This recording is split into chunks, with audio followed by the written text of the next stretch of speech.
ഏത് ബിസിനസ് തുടങ്ങിയാലും ഈ രണ്ട് കാര്യങ്ങൾ കൃത്യമായി ചെയ്താൽ നിങ്ങളുടെ ബിസിനസ് വിജയിക്കാനുള്ള സാധ്യത ഒരുപാട് വർദ്ധിക്കും.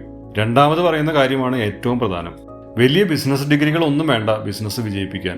നിങ്ങൾ തുടങ്ങുന്നത് റീറ്റെയിൽ സ്റ്റോറോ മാനുഫാക്ചറിംഗ് ബിസിനസ്സോ അല്ലെങ്കിൽ സേവനങ്ങളോ എന്തുമാകട്ടെ, ഏറ്റവും കുറഞ്ഞത് 30% ലാഭം ഉണ്ടാകണം.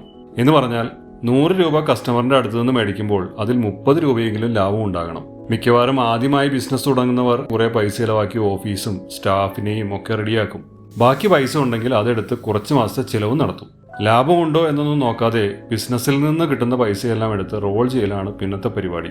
പക്ഷേ ഈ 30% ലാഭം കിട്ടുന്നില്ലെങ്കിൽ അധികം വൈകാതെ നിങ്ങളുടെ ബിസിനസ് തകരുമെന്ന കാര്യത്തിൽ ഒരു സംശയവുമില്ല. അതുകൊണ്ട് ഇന്ന് മുതൽ ഏറ്റവും കുറഞ്ഞത് 30% ലാഭമുണ്ടെന്ന് ഉറപ്പുവരുത്തുക. രണ്ടാമത്തെ കാര്യം, നിങ്ങളൊരു കസ്റ്റമർ ആണെങ്കിൽ നിങ്ങളുടെ ബിസിനസ്സിൽ നിന്ന് നിങ്ങൾ സേവനം തേടുമോ എന്ന് ചിന്തിക്കുക. കേട്ടിട്ടില്ലേ, മറ്റുള്ളവർ നിങ്ങളോട് എങ്ങനെ പെരുമാറണമെന്ന് ആഗ്രഹിക്കുന്നുവോ അതുപോലെ നിങ്ങൾ മറ്റുള്ളവരോട് പെരുമാറുവിൻ. അതുപോലെ ആയിരിക്കണം നിങ്ങൾ. നിങ്ങൾക്ക് നിങ്ങളുടെ പ്രോഡക്റ്റോ സേവനങ്ങളോ ഉപയോഗിക്കാൻ സ്വയം തോന്നുന്നില്ലെങ്കിൽ മറ്റുള്ളവർക്കും അത് തോന്നാനുള്ള സാധ്യതയില്ല. ഏത് കസ്റ്റമറിനെ കാണുമ്പോഴും അത് നിങ്ങളാണ് എന്ന് കരുതുക. ആ നിങ്ങളോട് നിങ്ങൾക്ക് ആത്മാർത്ഥമായി പെരുമാറാൻ കഴിഞ്ഞാൽ നിങ്ങൾ ഉറപ്പായും ബിസിനസ്സിൽ വിജയിക്കും. എല്ലാവരും നല്ല കസ്റ്റമേഴ്സ് ഒന്നും ആയിരിക്കില്ല, പക്ഷേ നിങ്ങൾ ഉറച്ചു നിന്നാൽ നല്ല കസ്റ്റമേഴ്സ് നിങ്ങളെ തേടി എത്തിക്കൊണ്ടേയിരിക്കും. കുറച്ച് നാളത്തേക്കല്ല, എല്ലാ കാലത്തേക്കും.